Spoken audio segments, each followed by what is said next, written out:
you think the most notable line in the Declaration of Independence is.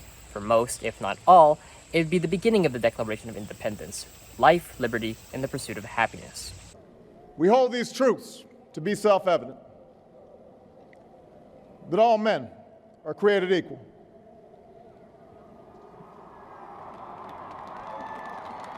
that they are endowed by their Creator with certain unalienable rights,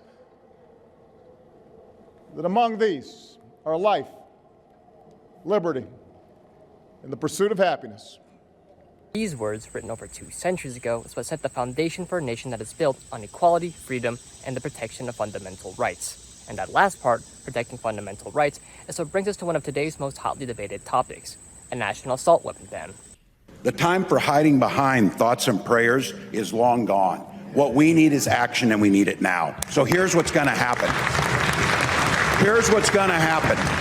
We've got gun safety bill on the table, and we're going to get it passed. And I'm going to sign it. It's a debate that has been raging on for years, passionate voices on both ends. Some argue that the right to bear arms is a fundamental right, deeply rooted in American identity.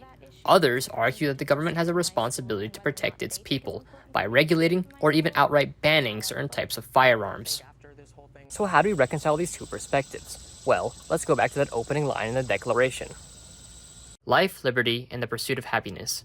These are described as unalienable rights, rights that cannot be taken away. But here's the thing. The preamble also states that to secure these rights, the government is instituted by the people. In other words, it's the government's job to protect these rights, sometimes by making tough decisions. Now let's focus on life. If the government's primary responsibility is to protect life, then it is worth asking, does a national assault weapon ban fit within that duty? Proponents of this ban argue that by restricting access to assault weapons, the government could significantly reduce gun violence and thus save lives. They see it as a necessary step to protect that unalienable right to life. From their perspective, a government that does not take action in the face of preventable violence might be failing in its most fundamental duty, to safeguard the lives of its citizens. But this isn't just only about life. The Declaration also speaks to liberty. And this is where the opponents of their ban make their case.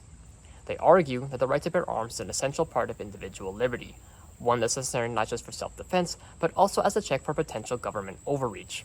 I've heard a whole lot of people in here talking tonight about this group and that group, and domestic violence and blacks, these minorities and that minority. What I want to know is, when are you all going to start standing up for the majority? And here's who the majority is. I'm the majority. I'm a law-abiding citizen who's never shot anybody, never committed a serious crime, never committed a felony. I've never done anything like that. But it seems like every time we have one of these shootings, nobody wants to put the blame where it goes, which is at the shooter's feet. You want to put it at my feet. You want to turn around and restrict my right, constitutional right that's spelled out in black and white.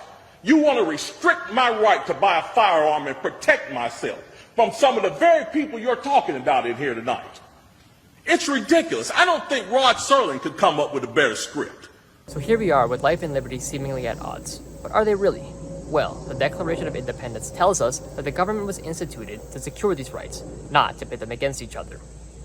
Maybe the real challenge is finding a way to balance them, to ensure that in protecting life, we don't unduly infringe on liberty, and in protecting liberty, we don't neglect our duty to safeguard life.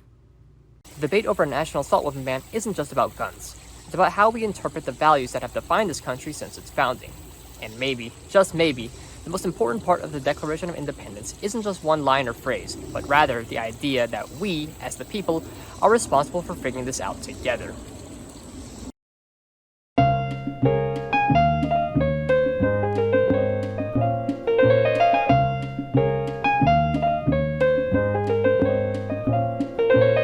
Light as a feather when I'm floating through, reading through the daily news, measuring the hurt within the golden rule. Centimeters of ether, I'm heating the speaker. Motivational teacher with words that burn people.